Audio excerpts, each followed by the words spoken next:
Happy Monday, everybody. Welcome into the Keeper Action News studio. Mick Miller and Alan Hoshida, another episode of the Monday Trifecta. What are you wearing today? We always have to rock a very special. So my grandpa went to Notre Dame way back in the day when it was an all-boys school. Oh, and so I kind of am a Notre Dame fan, not as much as a lot of people in this world, but I'm a kind of Notre Dame fan. So this is in the shadow of tradition, which maybe they'll get back to some tradition. They're all right. Oh, they do pretty well. The only problem that I have with Notre Dame is that they're independent. Yeah. And so they kind of can make their own schedule. And so sometimes, not this year because they played Georgia at Georgia. That was a rough game and they lost. But that's the only really issue I have with Notre Dame. Yeah, sometimes they do. They can doctor their schedule a little bit. But that is sports. Well, last week was our most viewed episode of the Monday Trifecta podcast. We want to thank all you, the fans that tune in every single Monday, and everyone that's subscribing to stay notified on our... Subscribe on YouTube. It's all great. Follow us on Twitter. The handle itself, at Monday Trifecta, at McMiller, at A Hoshida Sports. Give it a little click. We'll have a whole bunch of social media content coming your way. More clicks equal more views, and that's what we're here for. Let's get right into it, and I want to pick up with the best game of the week. It wasn't our game of the week. The game of the week was really good, and we'll get into that in a little bit, but I feel like the best game was Walla Walla versus Richland. This one came down to the wire with WAHI coming away with a 35-28 victory. A lot of history went on in this one, that being Ryan Marcelli threw 5 touchdown passes, and his receiver of choice was Dylan Ashbeck, who set a new school record with 4 touchdown receptions. 196 receiving yards, too. I think is that Hoshida Hero? Yeah, he'll be there tonight. Hoshida's Heroes coming your way tonight, and we go across a lot of different platforms, and we go a little throwback to an old friend.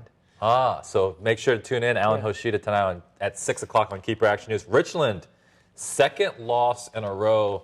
Last week on the road against PASCO, this week against Walla Walla. Yeah, and they haven't lost this many games really in conference in quite a bit. You're not used to Richland losing these types of games. Definitely not back-to-back weeks, and definitely not against PASCO and WAHI. So that just goes to show you that the competitive level of this conference is a lot better, and the coach in just what coaches can do. Coach Lufer's come in and got WAHI to believe in him and believe in their style of football, which is a little bit different than what we see around here. Is they rely on their defense to keep them in games, and then their offense is going to take advantage of their opportunities. And that's what they did on Friday night. They put Richland in a 2-touchdown hole at halftime, and Dylan Ashbeck, 196, 4-touchdown school record, as you said, on 13 receptions.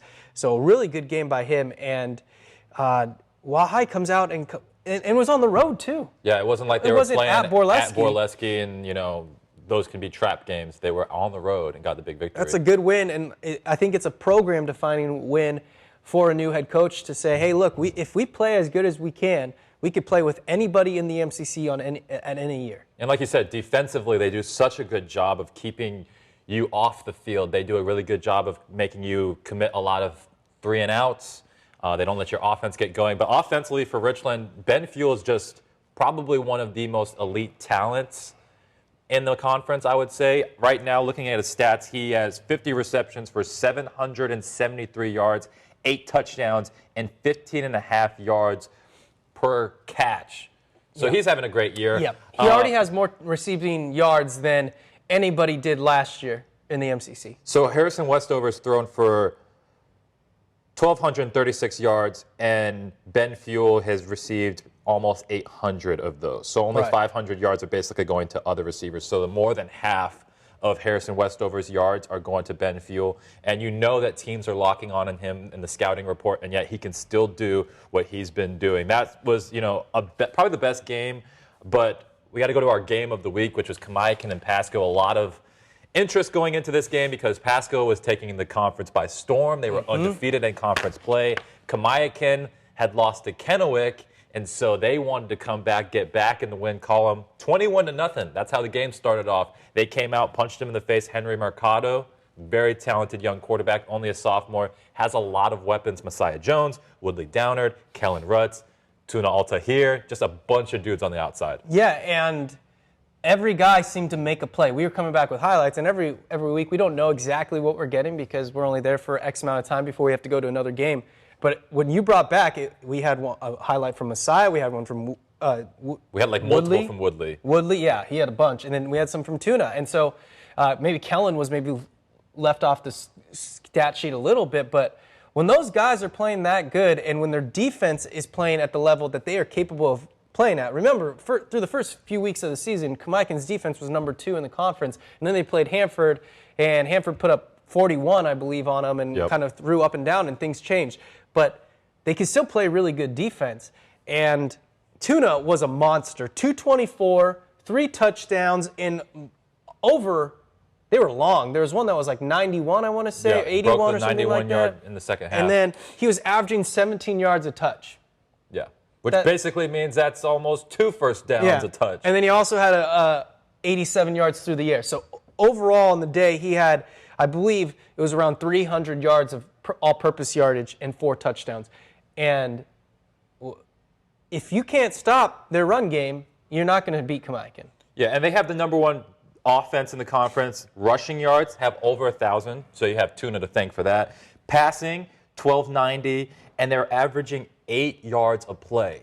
So when you can do that, and let's say on first down, you're in 2nd and 2 as opposed to 2nd and 10, which at high school level, that's huge. I mean, in the NFL, it's huge. If you can get 4 to 5 yards a play, they're getting nearly 8. So they clearly have the best offense because they have one of, if not the best running back.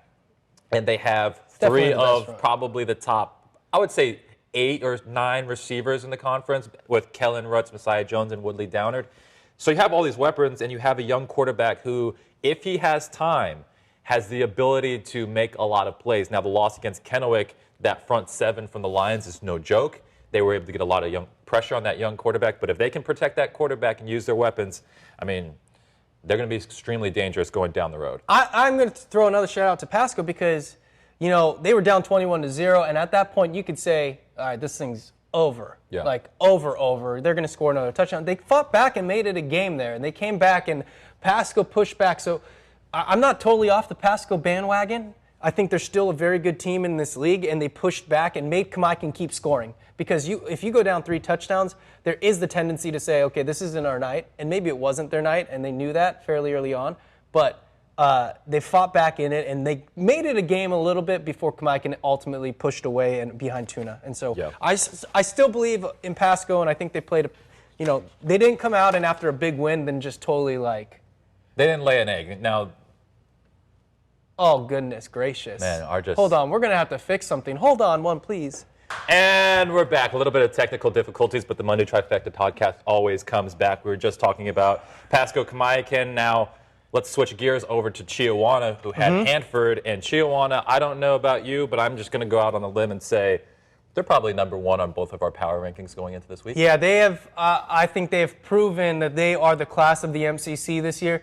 Not saying that maybe they run into like a trap game, as you say, or someone comes in and upends them, but they're starting to really separate themselves and show that they are the best team. Because when they've gone against any opponent where we thought that maybe they could fight with them for a couple quarters or something like that, they've just put the foot down and not let that team have any life, whether it was Richland, whether it was Kennewick. Yeah. They haven't played KAMIAKIN yet. That's week 7. That'll be a good one.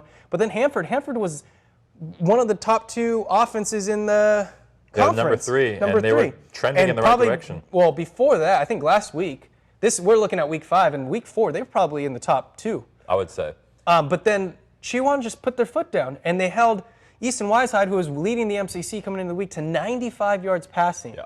And so every time that we think maybe they're going to have a game, they've shown that they have more talent and they execute better than the other team that they're playing that week.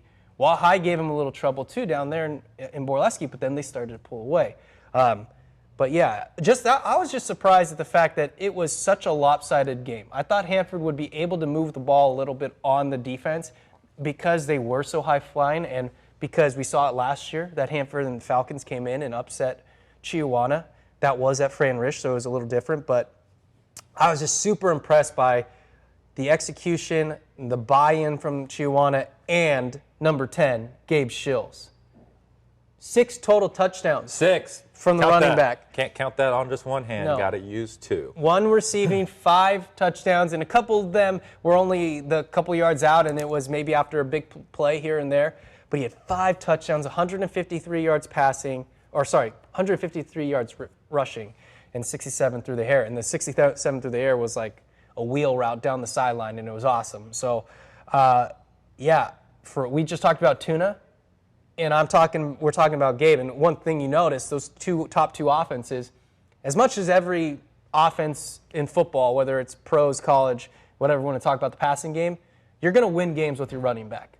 And especially in high school. Well, yeah, but at any level, if you can run the ball, you're going to win games. And Gabe Shill's got going in a big way, and he's one of my heroes this week, and he was just outstanding. And that offensive line, you got to give a shout out to that offensive line. When you get 5 rushing touchdowns, that means your offensive line was doing some work. And that's something that Coach Graff was not super happy about going into the year. He said that his offensive line needed to be better, and they clearly showed that up front they were going to dominate the Falcons and they were going to run it down their throat, and that's exactly what they did. I want to focus on defensively because we just talked about KAMIAKIN, who has the best offense in the MCC. CHIAWANA has the best defense, and arguably you could make an argument that they have one of the best offenses. It's just their defense is so good, it puts them in position in which they don't have to put up a crazy amount of yards or a crazy amount of touchdowns. Looking at the stats, they only allowed 218 yards rushing through the first 5 games.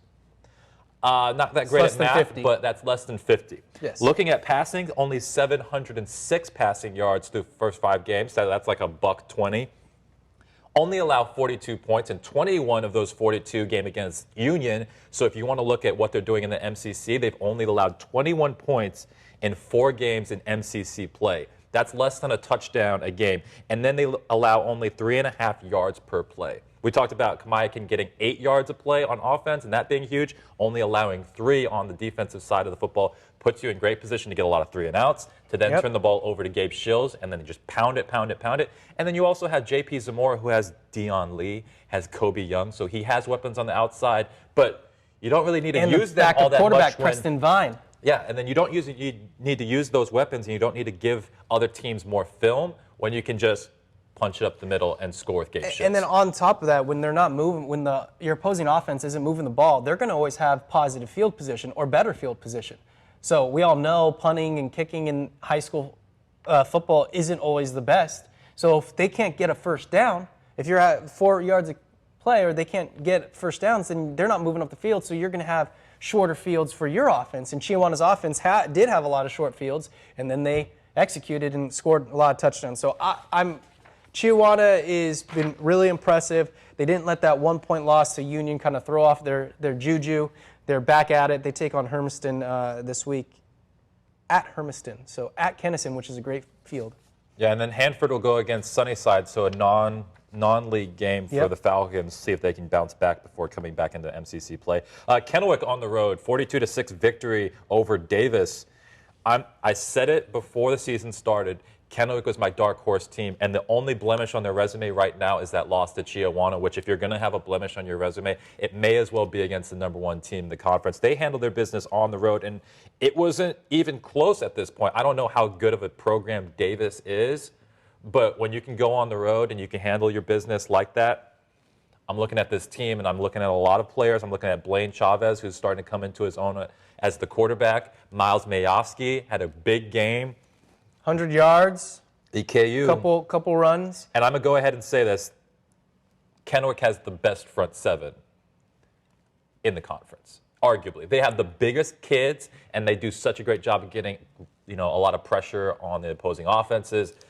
Kennewick, nothing much more I can say about them. They needed to win. Davis is 3-2 in that conference, but I don't think if Kennewick was going to be a good team and show that they were a good team, they're going to go down and handle business because we've known historically since the split, MCC has been the stronger conference from top to bottom, and it's been proven again this week. So Miles and the offense is getting going. They look good. They look very good since that loss to CHIAWANA. That helped them flip a switch, and they'll get going in the right direction. Who do they get next week? They got PASCO at PASCO. So that's going to be a good contest because PASCO obviously lost to KAMIAKIN. They're going to want to come back home. I believe it's their homecoming week. So they're going to have a lot of juice, a lot of energy going into that game. And it's another opportunity for PASCO to get back into the discussion, top of the MCC, the 4A playoff seeding. is wide open. So Yes, you it have an is. opportunity to go and make a statement against Kennewick. And if you're the Lions, you have an opportunity to go at Edgar Brown and potentially upset PASCO and put yourself in a better position, continuously moving in the MCC. Well, because if you look at the standings, there's CHIAWANA 4-0 in the conference, and then there's Kennewick, PASCO, KAMIAKIN all at 3-1. Yep. So this is going to be a battle for second place, and then KAMIAKIN also will have a say in that. But whoever wins this game is in second place and in a very good spot with this is week 6, so with only 3 weeks left. Yeah, and it's a triangle of teams that have beaten each other. KAMIAKIN beat PASCO, and then if PASCO beats Kennewick, Kennewick beat KAMIAKIN. So it all like unravels, and it'll be interesting. This will be a big game as it pertains to seedings in the playoffs and also MCC standings. Yes, sir. Hermiston versus Southridge, our Thursday night game, 37-7 victory for the Bulldogs. They get their first They got on win. the board. First win. Get on the board, and it was a good game. It was a fun game. I was out there on Thursday night, and 2 0-4 teams coming into it. You're not sure of the caliber of play, but I thought both teams played pretty good, played very competitive, played with energy. And Hermiston jumped out early, got up 14-0. Brock Remmer had a really good game. He had 2 touchdowns. Trevor Wagner was all over the place. He had a touchdown rushing, a touchdown receiving, and then he also had an interception. So he had a very good game for Hermiston. So they got up 14-0, and they're kind of having their way moving up and down the field, and you're like, okay, maybe this gets out of hand. But then Fidel Gutierrez makes a play, and it was a great play. Kind of one-hands it to himself. He's a lineman, grabbed it. We thought we were going to have a lineman touchdown. And they got pushed out. But it gets pushed out at the 1, and and then Southridge punches it in right after. So it's 14-7 at half, and all of a sudden it's a really good game. I mean, for Southridge, that's a huge momentum because they score that, they're down by 1 touchdown, just 1 score. But then Hermiston comes out in the second half and scores 23 unanswered points and puts the game out of reach. And the defense stepped up. And you said something to me a couple weeks ago that the Hermiston defense is good. It's for real. It is good. And they got players, and they're going to keep themselves in a lot of games. It's now if the offense can catch up to their defense. And one guy who didn't show up on the stat sheet a lot, but this is the first time I've really went to the game and looked at him, Garrett Walshley.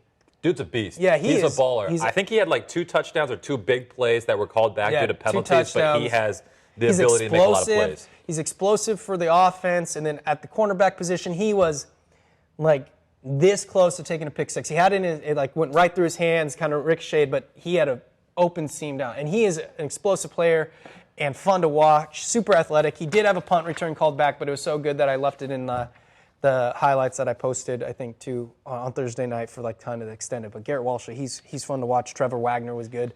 So maybe Hermiston's turning a corner here. They get a very tough test in CHIAWANA. Yeah, you could say that. At home in Kennison, and you never know, but I always think like those can be trap games because 1 or 2 things go the wrong way. Now, obviously, like anything can happen, right? And most times you can look at the top team and you look at a bottom team, you can just easily say it's going to be a blowout. It could rain this Friday. Hermiston's like an hour away. It's like 40 minutes. 40 minutes or so. As Coach Graff always likes to say, they're kids. I don't know what's going on in their life. Like, they could have girl issues.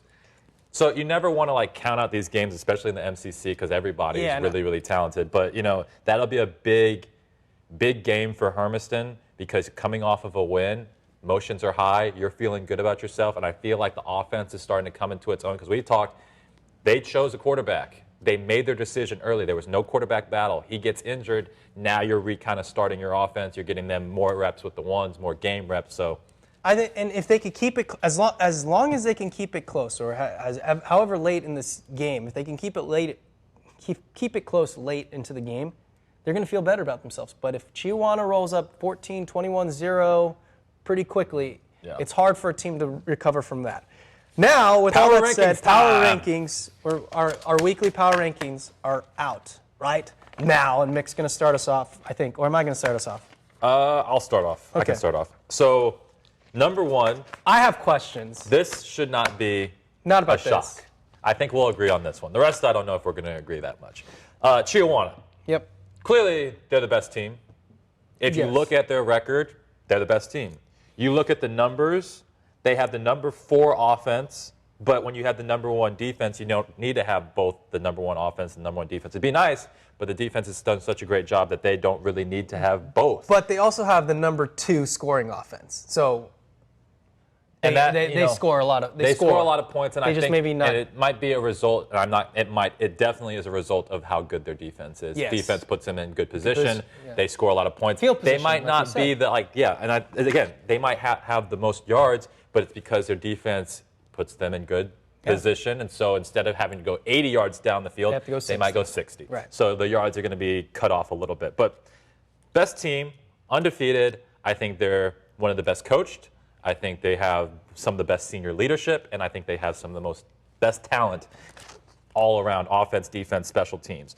#2 at the Kennewick Lions. The reason I have the Lions at #2 is that clearly they have shown that they are capable of moving the ball on offense. It might not be flashy. It might not be like Patrick Mahomes style, where there's multiple highlight plays that we put on Friday Night Fever. But again, I said earlier, their front seven are monsters. They get a lot of pressure on you, and Blaine Chavez is a great safety as well as a quarterback, and I think he's figured out how to balance both.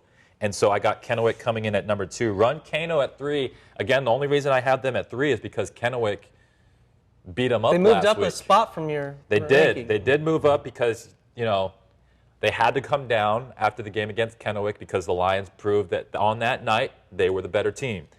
They beat PASCO. PASCO was undefeated, so you got the undefeated Bulldogs no matter where you see their strength of schedule going. You got an undefeated team coming into Lamson Stadium. They handle their business. They are in #3. This is going to be a big shocker, and I know we're not going to agree on this, but I've got This is a shocker. Walla Walla in at 4, and let me tell you why. They got a big win over Richland at Richland. Now, I know what you might say, like Richland, it's kind of a down year. They've struggled a little bit, but WAHI, the things that they're doing, they're 3-2 in conference play. They might not be #4 in the conference standings. If we're looking at it right now, they're 5? Yeah, they're 5. They're 5, so I give them a bump up. Yeah. What I'm seeing is defensively, like you said, they do a great job of keeping you off the field, and offensively, when they need to make plays, they do make plays. And they got a kid named Dylan Ashbeck, who's probably going to be he's not probably, he is going to be a Hoshida hero tonight. Mm-hmm. New school record, 4 touchdown receptions. I'm liking what I'm seeing from the kid. PASCO jumps down to 5. Now they dropped from 3 to 5. They dropped from 3 to 5, and the reason that they dropped from 3 to 5 is that I'm going off base what I've seen lately. Now I take into consideration what you've done as a whole as well. Like I can't ignore what CHIAWANA has done from week 1 to week 5, but you suffer your first loss in the MCC, and they come out to a 21-0 lead in the first quarter. They come out and punch them in the face quickly. The reason that I have Walla Walla ahead of them is that Walla Walla has won 2 in a row, and then the last thing I saw from the Blue Devils was an impressive win on the road. PASCO's going to have an opportunity to jump back up because KAMIAKIN's coming to town. So it's not like you're sitting at 5 for the rest of the season, but taking that loss to run Kennewick. Yeah. I'm getting my Kennewick schools confused. KAMIAKIN. But you got Kennewick, who's #2 in my power rankings. I'll go through the last 4 pretty quickly. Richland, the only reason I have them ahead of Hanford is they both had losses this week, but Richland looked more competitive, whereas Hanford, they were like, even though you're playing CHIAWANA, it wasn't a good game at any level of the offense, defense, special teams. It was just rough. So I have Richland 6, Hanford 7, Hermiston at 8, and unfortunately got to put the Suns at the bottom. Haven't won a game yet. Hopefully they can get a victory before the season's end, but that is the mixed power rankings. I'm going to turn the time over to you because I feel like you probably don't agree, especially with #4. I don't agree, but, everyone's power rankings are different. That's why we talk about these things, and then also we'll have talking points, other people talking about them, and that's good. Conversation is good. I have top 3 stay the same: CHIAWANA, Kennewick, KAMIAKIN. I think those are the top 3 teams right now in the MCC conference. And then I have PASCO because I don't think they did enough bad to drop that much in my standings. I think they played, yes, KAMIAKIN's jumped out on a lot of teams real quick. They've played really quick in the first quarter. I would love to go back and look at their first quarter scoring, but I bet they've outscored, except for Kennewick, the team when they were losing, but the games they've won, they've jumped out really early on teams. And then they fought back, and they made it a game. They scored 25 points still, and they make KAMIAKIN keep scoring. So I liked the competitiveness. I like how they bounced back and they didn't let that 21-0 hole kind of hold them back. And then I know this is where we get a little iffy here. And you know what? I'm going back and forth in my head, and I kind of want to flip it right now, but I'm not going to. The graphics are already made. You can't flip it. Yeah, I'm going to just stick to my guns here. I have Hanford here. I have Hanford under PASCO.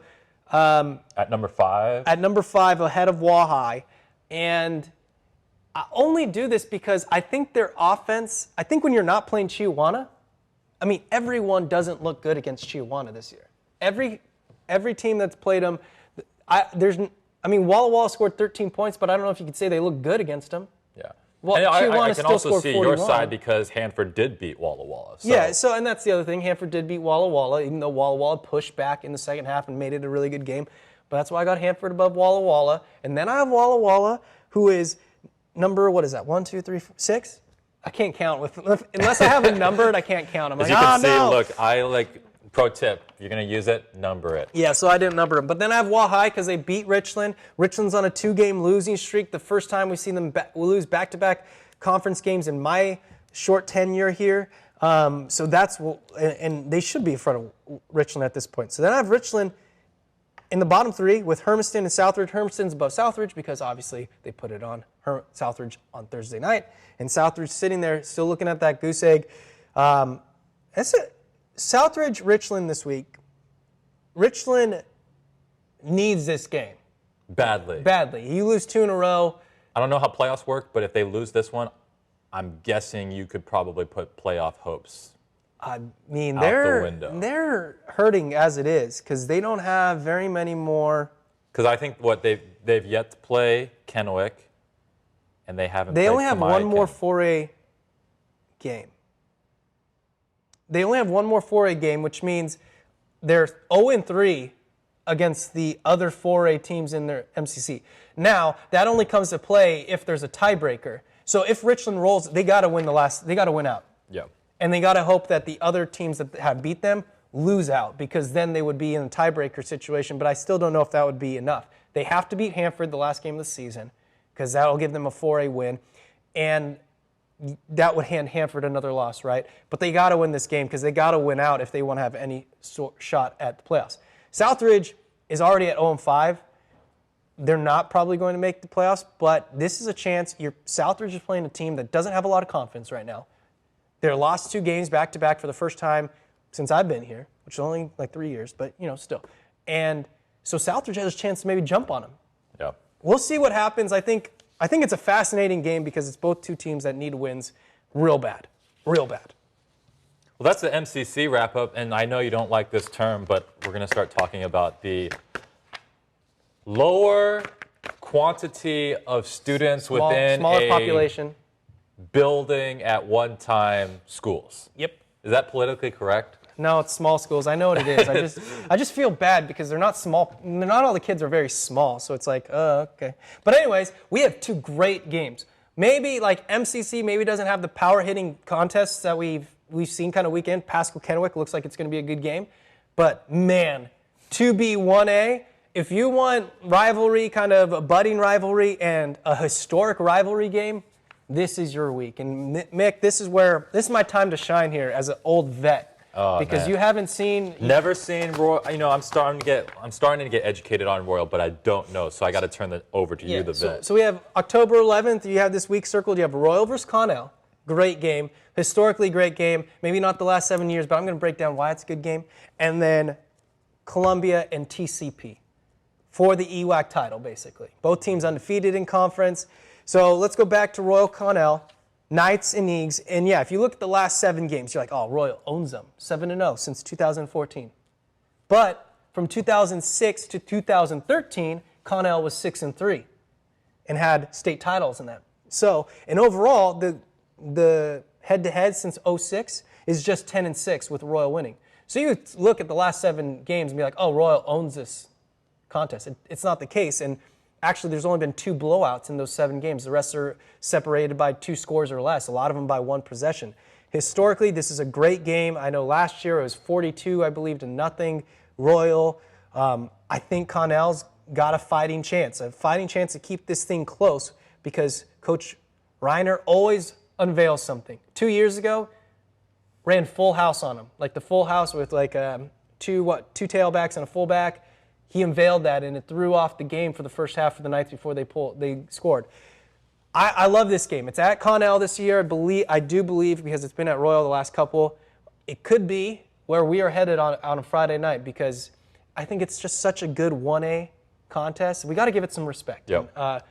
And who knows, the way that Royal is playing, we got to show respect to Royal, because they're on another state title run. Yeah, I mean, obviously, you kind of talked about the history of this rivalry and how it's not as blown as open as it has been accustomed to the last couple of years, because Royal's just been so dominant. But coming in, obviously we've talked about Royal a lot this season, 5-0, and my favorite stat.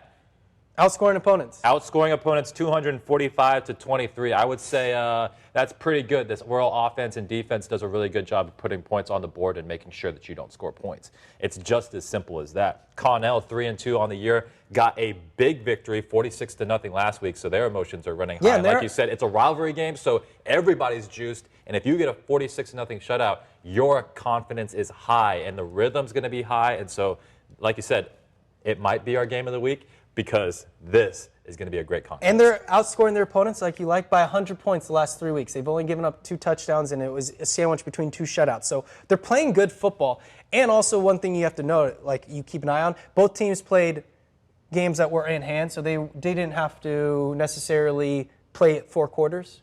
So they're both going to be rested. Yep, that's key, especially talking to a lot of the coaches in which I go to practices or even the interviews we have before our games. I always ask off camera, and then I always ask them, hey, can I ask you this on camera, just to kind of give people an update. I always ask, how is the psyche and the health of your players? Yeah. Because we're going into week 6. Yep. And so at this point, ankles start to hurt, shoulders are a little sore, backs are a little sore, and so if you have outscoring your opponents 245-23 or 114-14 the last 3 weeks, you're allowing your team to rest usually in the 3rd and most of the 4th quarter. So these kids are going to come in fresh, and coming in fresh to a rivalry game, which I usually like the rivalry game being the last game of the season, but having it in the middle of the season allows these teams to be more fresh and allows the game to be better, and so I'm super excited for this. And that is at CONNELL. I just double-checked. So that is at CONNELL. Royal does have to go on the road.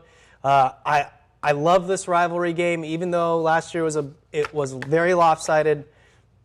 I want it close because I think it's great for 1A. I think it's great for the SCAC, and I think it's great for those fans and for everyone to see that, MCC has great games and they have good rivalry games, but in the 1A ranks across the state, Royal versus CONNELL holds water against anything. And then the other one is a new rivalry. Columbia just went to the EWAC last year, and they've been outstanding. It's been a great move for their program. They're off to an undefeated start this year. So is Tri-Cities Prep, but we knew Tri-Cities Prep was going to be good. So now they're both undefeated. Rivalry game at Columbia, Friday night. And this is going to be for the EWAC title. This is for the conference title to ensure you're getting a home game in your first playoffs. Like, there's a lot at stake here with the Coyotes and the Jags. And the Jags just beat a 3A team, Rogers. Now, Rogers isn't by any means a great program. They're probably going to drop down next year when you can with reclassification and stuff like that. But they went on the road, and they beat a team that has probably 4 or 5 times the amount of students that they have. So TCP playing good, 30-12. They have a couple injuries, a couple bumps and bruises that will be a factor this week.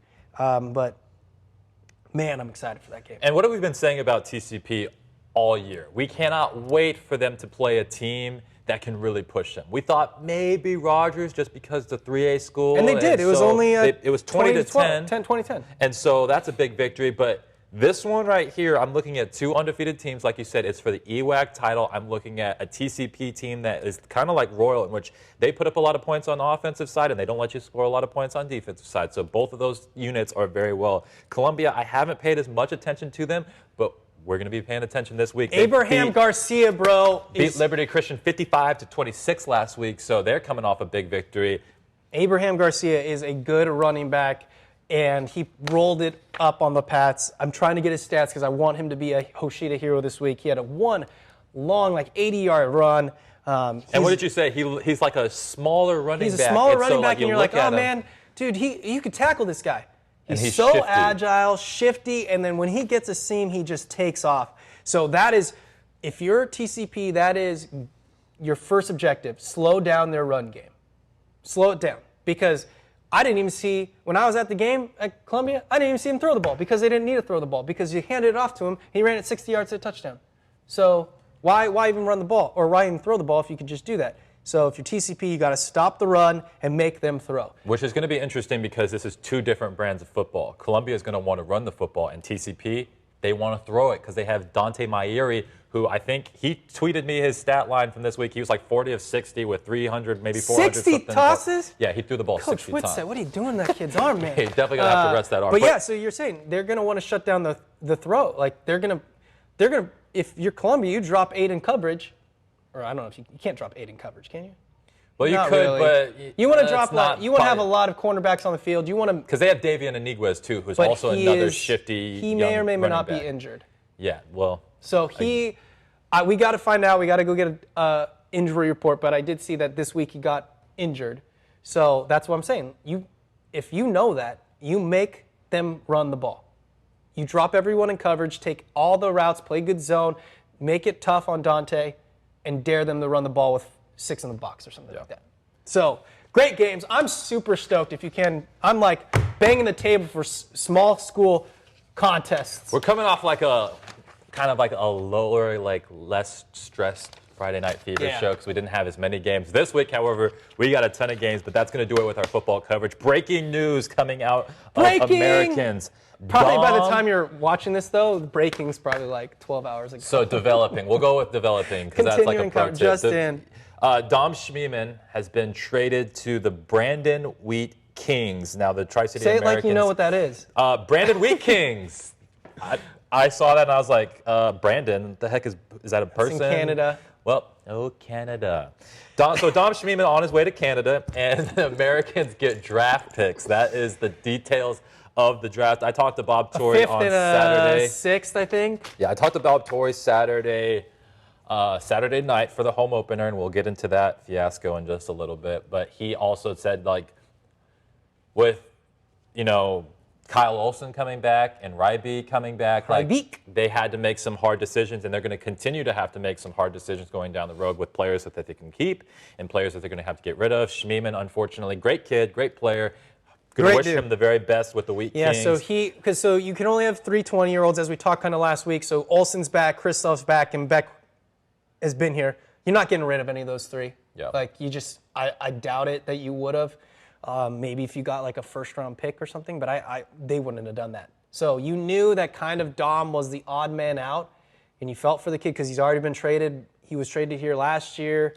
But he's a great dude. He was playing good hockey too. He scored in the first couple weeks, and he was playing good hockey. So Brandon's getting a defenseman that can definitely contribute right now. But it also, in reverse, it takes a lot of leadership from the 6th defenseman that the Ams have, because they're losing a leader. Yeah. Like you said, I got the stats here, and it looks, he had the 1 assist through the first 6 games that he was here, and he was one of those players that provided depth to the lineup, and obviously you got to get rid of him to make room for the other 20-year-olds. The home opener. Your first home opener. Environment was great. It was the most packed. I talked to a lot of the fans who've been there for a while, and they said that was the most packed season home opener that they have been to. And I think a lot of it had to do with the renovations that they've made in the offseason. Everyone was just super excited. This new scoreboard, which was released, and that was really cool. Maybe you'll see some footage of it right now. See some footage dropping right now. Intros, which will drop right now. We're all very cool. Environment was super fun. The game, however, not so fun. Not so fun. Spokane came out and scored four goals in the first period. And they had 2 power play goals, and it all comes down to what I was observing in the blue versus white scrimmage. So this is going like way back. And I was watching that scrimmage, and it was a good scrimmage, but what I realized is they were fighting with each other. I was like, oh, that's kind of good, it could be a competitive spirit, but there's a level of competitiveness, and then there's a level of taking it too far. And against the Chiefs, they took it a little too far. They had too many opportunities, which they gave Spokane to have power plays, and they took advantage. And once you get into a 4-0 hole, it's very, very hard to come back. In the second period, nothing happened. So going into the third, Spokane scores another 3 in the third, and then the Tri-City Americans get 1 goal in the third. Yeah, I mean, it was a rivalry game. Chiefs and AMs, they always get really feisty, and there's always one team, it always seems like maybe gets pushed over the edge, one game or here and there. But early on this season, and we're only 5-6 games in, but I've noticed that they have a tendency to take too many penalties. And I was like, okay, am I just observing this or am I looking? They've already took 33 penalties, which is 4th most in the league. And on top of that, their penalty kill hasn't been outstanding and hasn't been able to bail them out when someone takes a bad penalty here and there. They're 14th, a 75.8%. You want to be at least over 80, like at least over 80. So they just got to clean them up. They got to know the line. They got to know that they can't push it. They can't have these be lazy with the stick. They got to move their feet. But it is early on. It's only 6 games in, and they can turn that around fairly quickly. Also, it's the first game. You get Kyle Olsen back. You get Kristoff back. You got so much adrenaline going, and you see that kind of in some home openers, even whatever sport. Like, you're so hyped up at the beginning that once the whistle blows, like that energy kind of just dips. And Spokane jumped on them. And Spokane also, during all this, they were doing this crazy ceremony of revealing the scoreboard. And then everybody gets introduced, and they got the fire going all over the place. And so everyone's Not the Tri-City Fire. Yeah, not the Tri-City Fire. That's another, I don't want to ever talk about that again. But, you know, and so they have all this emotion, and Spokane was just chilling in the locker room, locked in, getting ready to play this game, and that's what they did. They didn't have to worry about the fire and all this stuff, craziness going on. They just came out, played hockey, and that's what they did. Jumped on them and got a victory. And they can spoil. Like you always want to spoil the other team's home opener, or like when people raise the championship banner, you're always like, dude, that if you're the other team, you're like, oh, I want to make sure that they leave with a bitter taste in their mouth, right? Yeah. But like you said, like I think they need to control the emotions a little bit and not get into those penalty situations, because that's like basically you're literally giving them an advantage. And in most cases, other teams take advantage of that. Yeah, but there is a good thing. I will take some silver lining of this. The AM's power play has been very good. They're clicking at 26%, which is well over, you want to do at 21, 22. They're at 26, which is really good. And they've had not a lot of opportunities. They're kind of in the middle of the pack. So when they get the man advantage, they score. So what you want to do now is, like, you don't want to be the team pushing the envelope. You want to make the other team push the envelope. And Kyle Olsen is a great player like that. He'll get under people's skin because he's feisty. He is tenacious, but he's highly skilled. And so guys don't like that. They don't like that sandpaper. Sometimes Kyle gets over the edge, but if Kyle can be the pest, the skilled pest, and lead by example, other teams are going to take bad penalties on him. And so I look forward to more of that happening. Hockey is back in the Tri-Cities. I know I'm going to a game soon, so that's exciting for me. But thank you so much again for tuning in to another episode of the Monday Trifecta podcast. I think we're on episode 12 or 13, or I don't even know. I'm starting to lose. And if I'm losing count, I know I don't we have even have gotten any so idea. many episodes in. So thank you again. Last week was our most viewed episode Yeah, let's on make YouTube. this one even more. So, tell your friends, tell your family. Every single Monday, we're covering high school football, hockey. We need to do a better job of getting a little bit of soccer and volleyball love in. So we're going to do that this week. We'll go to more games, get more footage, and get a better feel of the players in our other sports in the conference. And so we're super excited. Remember, YouTube, Twitter, SoundCloud, Facebook. Just search Monday Trifecta. Subscribe. And next week we'll have notified. volleyball and soccer. That's a promise. Shout out to everybody. Thanks for tuning in. Alan Hoshida, Mick Miller. Go grab yourself a bagel and let's have a great Monday. See you later.